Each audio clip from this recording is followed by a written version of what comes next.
Hello friends, welcome to the new episode of my channel. আমি অরিত্র। এখন এই ভিডিওর মধ্যে আমরা কথা বলবো হচ্ছে অনিরুদ্ধ রবিচন্দ্রনকে নিয়ে। তো এখন সে ইন্ডিয়ার ওয়ান অফ দ্য কি বলবো সবচেয়ে পপুলার কম্পোজার বলা যেতে পারে, এবং সবাই তাকে ফেস তার চেনে। সে নিজে গানও গায় এবং কম্পোজও করে, এবং তার বিজিএম এর বিশাল প্রশংসা হয়। সে যে ছবির সাথে অ্যাসোসিয়েটেড থাকে সেই ছবির আলাদা করে হাইপ বেড়ে যায়।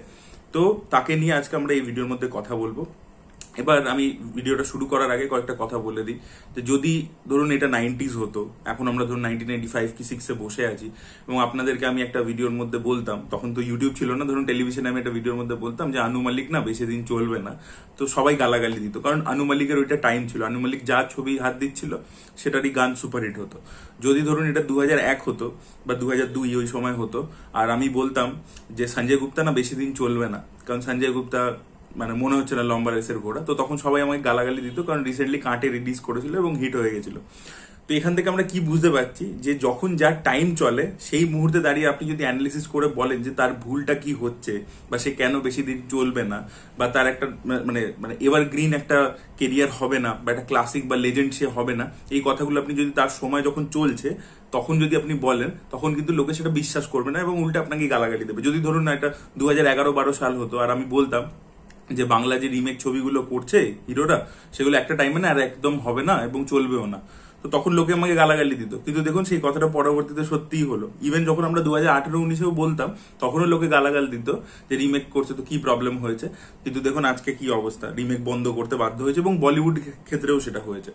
তো এবার এই জিনিসটা অনিরুদ্ধের ক্ষেত্রে, অনিরুদ্ধের এখন যেহেতু টাইম খুব ভালো চলছে, তাই জন্য এখন আমি এই ভিডিওর মধ্যে যা যা বলবো লোকে নেগেটিভ কমেন্টই করবে, বাট এই কথাটা আজ নয়, 3, 4, 5 বছর 6 বছর পরে কিন্তু মিলবেই।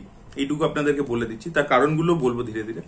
তো অনিরুদ্ধের ব্যাপারে প্রথমে কথা বলার আগে আমি বলতে চাই যে অনিরুদ্ধ লোকটা কে, তার আইডেন্টিটি কি। সে মিউজিক কম্পোজার তো ডেফিনেটলি, কিন্তু সে রজনীকান্তের রিলেটিভ হয়, এবং তার যে ব্রেক থ্রু যে প্রথম গানটা ওয়াই দিস কোলাভেরি ডি, যেটা 3 বলে ছবিটা ছিল, সেটা ডিরেক্ট করেছে রজনীকান্তের মেয়ে, এবং তাতে অ্যাক্টিং করেছে রজনীকান্তের জামাই ধানুষ, এবং ধানুষের খুব ক্লোজ হয় হচ্ছে অনিরুদ্ধ, যেহেতু রিলেটিভ হয়। আপনারা যদি অনিরুদ্ধের কেরিয়ারের প্রথম দিকটা দেখেন, অনিরুদ্ধের এই যে মিটিওরিক রাইজটা হয়েছে এটা তো লাস্ট 3-4 বছরে হয়েছে, বাট তার আগে ইনিশিয়ালি সে তো 2011 থেকে 3 প্রথমে ব্রেক থ্রু করেছিল। তারপরে অনেকদিন কিন্তু অনিরুদ্ধকে নর্থ ইন্ডিয়াতে কিন্তু তার গান সেইভাবে পপুলার হয়নি, সাউথে সে অনেকদিন ধরে কাজ করছিল। প্রথম দিকে দেখবেন ইনিশিয়ালি সে নিজের কেরিয়ারে যে ছবি করেছে, ভানাকম চেন্নাই থেকে শুরু করে, বা শিবকার্তিকের অনেক ছবিতে সে মিউজিক দিত, সেগুলো সবই কিন্তু আপনারা যদি ক্রেডিট চেক করে দেখেন, সেগুলো কিন্তু সবই ধানুষ প্রডিউস করেছে, নয় ধানুষ সেই ছবির হিরো ছিল।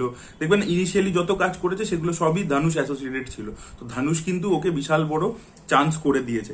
এবং বলিউডের ক্ষেত্রে বলে থাকি নেপোটিজম যে একটা কি থাকে, যে একজন আউটসাইডার একটা যদি কাজ ডেলিভার না করতে পারে, ভালো না দিতে পারে, তাহলে তাকে ইন্ডাস্ট্রি থেকে বার করে দেওয়া হয়, আর দ্বিতীয় সুযোগ সে পায় না। কিন্তু যে ইনসাইডার হয়, যে কোনো ফিল্ম ফ্যামিলি থেকে বিলং করে, তো তার কি হয়, মাল্টিপল অপরচুনিটি পেতে থাকে। অর্জুন কাপুর ফ্লপ দেওয়ার পরেও মাল্টিপল অপরচুনিটি পেয়েই গেছে, এখনো পেয়ে যাচ্ছে। ইভেন হিরোইন্সদের ক্ষেত্রে এই সারা আলি খান, জাহ্নবী কাপুরদের ক্ষেত্রেও এই জিনিসপত্র দেখা যায়। তো সেম জিনিসটা কিন্তু অনিরুদ্ধের ক্ষেত্রে সাউথে হয়েছে, মিউজিকের ক্ষেত্রে। ওর ফিল্ডটা আলাদা, অ্যাক্টিং নয় মিউজিক, বাট সেটা কিন্তু হয়েছে, কারণ অনিরুদ্ধ কিন্তু তখন এই লেভেলে সাকসেস কিন্তু সবসময় ডেলিভার করতে পারেনি, কিন্তু ধানুষ ওকে একের পর এক ছবি পাইয়ে গেছে। এবার অনিরুদ্ধ যে কারণে পপুলার হয়েছে, যে অনিরুদ্ধ একটা দেখবেন ইন্টারন্যাশনাল মিউজিক নিয়ে এসছে, একটা ইন্টারন্যাশনাল ফ্লেভার আছে, যেটা আগে তামিল সিনেমার মিউজিক বা তেলেগু সিনেমার মিউজিকে ছিল না। সেই জিনিসটা ও নিয়ে এসছে। ওর লিরিক্স দেখবে ইংলিশে হয়, একটা ফোক প্লাস ইলেকট্রনিক মিউজিকের কম্বিনেশন করে দেয়, সেগুলো শুনতে খুব ভালো লাগে, সেগুলো নতুন ফিল হয় আর কি, বাকিদের থেকে আলাদা, তখন যেটা হচ্ছিল তামিল সিনেমা তার থেকে আলাদা। কিন্তু এগুলো সবই কিন্তু চুরি করা, এগুলো কিন্তু কোনোটাই কিন্তু অরিজিনাল নয়, এগুলো সবই কিন্তু ইন্টারন্যাশনাল জায়গা থেকে। ইন্টারন্যাশনাল শুনতে এই কারণ লাগছে, কারণ ইন্টারন্যাশনাল জায়গা থেকেই চুরি করছে, ব্যাপারটা এটাই হচ্ছে। এবার আমি কেন আজকে এই ভিডিওটা বানাচ্ছি, কারণ রিসেন্টলি এখন অনিরুদ্ধের পরপর প্রচুর পাইপলাইনে বড় বড় ছবি আছে। দেবরার মিউজিক অলরেডি চলে এসছে মার্কেটে, তার সাথে ভেট্টাইয়ানের মিউজিকও এসছে। এবার আমি যখন পরপর এগুলো শুনছি, আমি তো সবই শুনতে থাকি সাউথের, তো আমি দেখছি যে এখন অনিরুদ্ধের এই যে ব্যাংকটা, এই যে সোর্সটা, এটা কমতে শুরু করেছে। তার কারণ হচ্ছে ও এখন কি করছে, একটা জায়গার লুপ আরেকটা জায়গায় লাগিয়ে দেয়, একটু হেরফের করে এটারটা ওটায়, ওটারটা এটায়, এরকম ঘুরিয়ে ফিরিয়ে যাচ্ছে। যত বেশি কাজের পরিমাণটা বাড়তে থাকবে আরো, তত বেশি ওই জিনিসটা করবে। আপনারা যদি ডাভোডি বলে গানটা শোনেন, এই জুনিয়র এনটিআর এর দেবরার, এটা দেখবেন বিস্টের গানটা শুনে থাকেন, আরবিক কুত্তু, তো আরবিক কুত্তুর সাথে ওটা মিউজিকে প্রচুর সিমিলারিটি আছে, অনেক জায়গায় সিমিলারিটি আছে, তো ওটাকেই কাইন্ড অফ ঘুরিয়ে ফিরিয়ে চালিয়ে দিয়েছে। আবার দেখবেন ভেট্টাইয়ানের যে গানটা এসছে, যে প্রথম গানটা এসছে, যাতে রজনীকান্ত নাচছে এবং ওইদিকে এও রয়েছে, মঞ্জু ওয়ারিয়ারও নাচছে, খুব ভাইরাল হয়েছে, ওই গানটারও আপনি কিছু বিটস দেখবেন ডাবুডিতে আছে, মানে ওই একই জিনিসকে ঘুরিয়ে দিয়েছে। তারপরে আপনি দেবরার ক্ষেত্রে যে ওই যে গানটা আছে না, অল হেল বলে একটা গান আছে, অল হেল দ্য টাইগার বলে, রেড সি, দেখবেন যেটা মানে মেন মানে বিজিএম মানে যেটা থিম মিউজিক আর কি ছবিটা, সেটার মিউজিকটা আপনারা যদি দেখেন ওটা বিক্রমের সাথে সিমিলার পাবেন আপনি। এবার বিক্রমেরটা অরিজিনাল নয়, ওটাও তুলেছে হচ্ছে এই আমাদের টেনেট থেকে। টেনেটের যে মিউজিক ডিরেক্টর তার একটা মিউজিক ছিল, ওখান থেকে কিছুটা তুলে সেটাকে আর কি ঘুরিয়ে ফিরিয়ে বিক্রমে ইউজ করেছিলাম, সেই সময় বলেও ছিলাম। আর বিক্রমেরটাই আবার ঘুরিয়ে দেবরাতে চালিয়ে দিচ্ছে, মানে একটু হেরফের করে এটারটা ওটায় ওটারটা এটাই করে করে সে চালিয়ে যাচ্ছে। আগে কি করছিল যে প্রতিটাতে নতুন নতুন কোথাও জায়গা থেকে কপি করছিল, এবার একটা হচ্ছে কি যে একটা জায়গা থেকেই মাল্টিপল টাইম কপি করছে, কারণ ওই যে বলছি যে সোর্সটা কমে যাচ্ছে। আরেকটা বিগেস্ট প্রবলেম যেটা অনিরুদ্ধ ফেস করতে চলেছে, যে অনিরুদ্ধ কিন্তু এবার নিজেই গাইতে শুরু করে দিয়েছে। এবার সে অ্যাজ আ সিঙ্গার কিন্তু অত ভালো নয়, এটা আমি আপনাদেরকে অনেস্টলি বলছি, যারা মিউজিক একটু বোঝেন তারা নিশ্চয়ই জানবেন আমি কেন বলছি এই কথাটা। তার কিন্তু গলার মধ্যে ওই ডেপথটা নেই। এবার সে কিন্তু দেখবেন বেশিরভাগ ক্ষেত্রে নিজেই গায়, মানে এটা কিন্তু খুব খারাপ। এবং এটা কিন্তু অলরেডি তামিলনাড়ুতে যারা ফ্যান্সরা রয়েছে তারা কিন্তু অলরেডি এটা পয়েন্ট আউট করা শুরু করে দিয়েছে। এবং আপনি ক্লিয়ার ডিফারেন্সটা কি করে বুঝে যাবেন, আমি যেটা বলছি হয়তো আপনারা এগ্রি নাও করতে পারেন, বাট আপনারা ক্লিয়ার ডিফারেন্স বুঝতে পারবেন। জওয়ানের একটা গান আমি বলছি, চালেয়া, বিশাল পপুলার, ওটার হিন্দি ভার্সনটা অরিজিৎ সিং গেয়েছে, তামিল ভার্সনটা অনিরুদ্ধ নিজে গেয়েছে। আপনারা দুটোকে বারবার চালিয়ে শুনুন, একবার এটা একবার ওটা করে চালিয়ে শুনুন, আপনি ডিফারেন্সটা পরিষ্কার বুঝতে পেরে যাবেন যে কেন আমি বলছি। এবং অনিরুদ্ধের এই যে নিজে গাওয়ার অবসেশনটা প্রচন্ড বেশি বাড়ছে, যেটাই কম্পোজ করে নিজেই ঢুকে যায় তার মধ্যে, নিজেই গাইতে শুরু করে। একটা ভালো মিউজিক ডিরেক্টর সেই যে গানটার জন্য যে রাইট ফিট তাকে নিয়ে এসে গাওয়াবে, যার গলাতে ওটা ম্যাক্সিমাম ভালো লাগবে আর কি। কিন্তু অনিরুদ্ধ সেটা করছে না, অনিরুদ্ধ কিন্তু সবসময় নিজেকে লাইমলাইটে আনবো বলে চলো আমি গাইবো, এটা একটা ব্যাপার। এবার অনিরুদ্ধ যে জিনিসটা করতে পেরেছে, যেটা আজকের দিনের রিয়ালিটি, সেটা হচ্ছে মার্কেটিং। সোশ্যাল মিডিয়াতে মারাত্মক অ্যাক্টিভ। তৃতীয় হচ্ছে মার্কেটিং প্রচন্ড করেছে, ও নিজের ফেসটাকে সেলেবল করে ফেলেছে। এটা হচ্ছে সবচেয়ে বড় ইউএসপি। না হলে আপনি যদি দেখেন আজকের দিনে জেক্স বিজয় কোনো অংশে অনিরুদ্ধের থেকে বিজিএম লেভেলে কম নয়, কিন্তু জেক্স বিজয় রিসেন্টলি সারিপোর্টা শনিবারামে কাজ করেছে বা মালায়ালাম ছবিতে কাজ করে। আপনারা জেক্স বিজয়ের বিজিএম শুনুন, দুর্দান্ত করে। কিন্তু জেক্স বিজয়কে লোকে চেনে না, ফেস চেনে না, নাম জানে না, বেশিরভাগ জেনারেল অডিয়েন্স জানে না। অনিরুদ্ধ কিন্তু মার্কেটিং করে নিজের ফেসটাকে চিনিয়ে ফেলেছে সামনে এসে ও দেখবেন ইভেন থ্রিতে যে প্রথম গানটা করেছিল বাই দিস কোলাবরেটি, তাতেও মিউজিক ভিডিওতে ও ঢুকে গেছে। চিরকাল ওই জিনিসটা করে করে করে করে অল্প অল্প প্রথম থেকেই করতে করতে এখন ওটা বিগ লেভেলে নিয়ে চলে গেছে। মিউজিক ইভেন্টে চলে আসছে, করছে, সবকিছু করে না এতটা মানে পপুলার হয়ে গেছে যে ওকে লোকে ওই নাম মানে ফেস ভ্যালু দিয়েছে। মার্কেটিংটা প্রচন্ড ভালো করতে পেরেছে অনিরুদ্ধ। নাহলে আপনি স্যাম সিএস এর মিউজিক শুনে নিন, আপনারা সন্তোষ নারায়ণের মিউজিক শুনে নিন, আপনারা মিকি জে মায়ের মিউজিক শুনে নিন, এরা সব নতুন নিউ এজ কম্পোজার্স, এদেরও কিন্তু মিউজিক কোনো অংশে খারাপ নয় অনিরুদ্ধের থেকে। কিন্তু এরা যেহেতু ওই লেভেলে মার্কেটিংটা করতে পারে না, তাই জন্য অনিরুদ্ধের লেভেলে পৌঁছাতে পারছে না, এটা হয়ে গেছে একটা প্রবলেম। আর আরো একটা ব্যাপার হচ্ছে অনিরুদ্ধ কিন্তু এখন আর নিজের মিউজিক নিয়ে কোনো এক্সপেরিমেন্ট করে না, সবই কপি। এবং ওই যে বলছি যে সোর্সটা ধীরে ধীরে কমে আসছে, এটা একটা প্রবলেম হচ্ছে। আর যেটা বললাম ওভার অবসেশন উইথ হিমসেলফ, যে বারবার গাইছে, এটা একটা প্রবলেম হতে চলেছে। আজকে আপনি যদি মিউজিক নিয়ে সাধনা না করেন, আপনার যদি ডেপথ না থাকে এইটা নিয়ে, তাহলে কিন্তু আপনার গান ওই যে এভারগ্রিন বললাম হবে না। আজকে ইলাইরাজার একটা কবেকার গান গুনা হচ্ছে 90s এর প্রথম দিককার সিনেমা, 91 কি 92 এর সিনেমা হচ্ছে গুনা।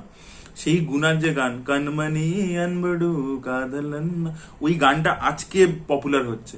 কি করে হচ্ছে এখনো শুনে মনে হচ্ছে ফ্রেশ। ঠিক আছে, আপনারা মানিরত্নমের সিনেমাতে যেগুলোতে ইলাইরাজা 80s এর মিউজিক দিচ্ছে, ওগুলো মিউজিক শুনে দেখুন এখনো মনে হবে আপনার ফ্রেশ, আজকের দিনেও রেলিভেন্ট। বা রেহমান যে কাজ করেছে 90s এ, বা এখনো যখন অমর সিং চমকিলার গান দিচ্ছে। আর ইভেন আপনি যদি বলেন যে মাসি বিজিএম ডিজাইন করা, রায়ান বলে একটা ছবি হয়েছে ধানুষের, ওতে এ আর রহমান মিউজিক দিয়েছে, ওটার বিজিএমটা শুনে দেখুন তো, রহমান যথেষ্ট ভালো মানে মাস বিজিএম দিয়েছে।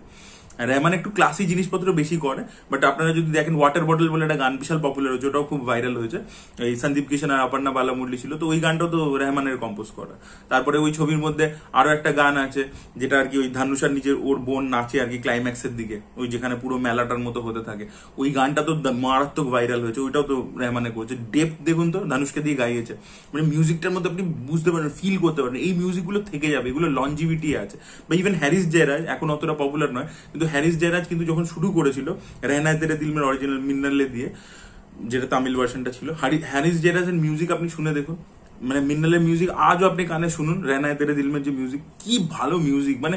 কিন্তু অনিরুদ্ধের আপনি একটা 2015 একটা ছবির মিউজিক শুনে এখন দেখুন, সেই সময় ইনস্ট্যান্ট হিট হয়েছে, কিন্তু আজকে কিন্তু কোনো ভ্যালু নেই। বেদালামের গান আজকে লোকে শোনে না, কিন্তু এই মোমেন্টে ভাইরাল হচ্ছে, বিশাল ভাইরাল হয়ে যাচ্ছে, রিলস হচ্ছে, এ হচ্ছে, বিশাল ব্যাপার হচ্ছে, কিন্তু তারপরে সেটা ডাই ডাউন করে যাচ্ছে, ওটা কোনো শেলফ লাইফ নেই। এবং আমরা প্রত্যেকেই জানি যে সোশ্যাল মিডিয়াতে জিনিসপত্র ভাইরাল করা এটা পিছন থেকে মেকানিজম দিয়ে করা যায়।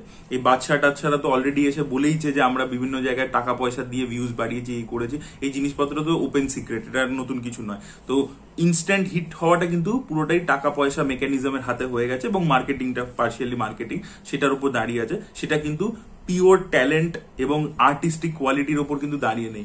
অনিরুদ্ধ কিন্তু সেটা ল্যাক করছে, এবং সেটা প্রচন্ড বেশি।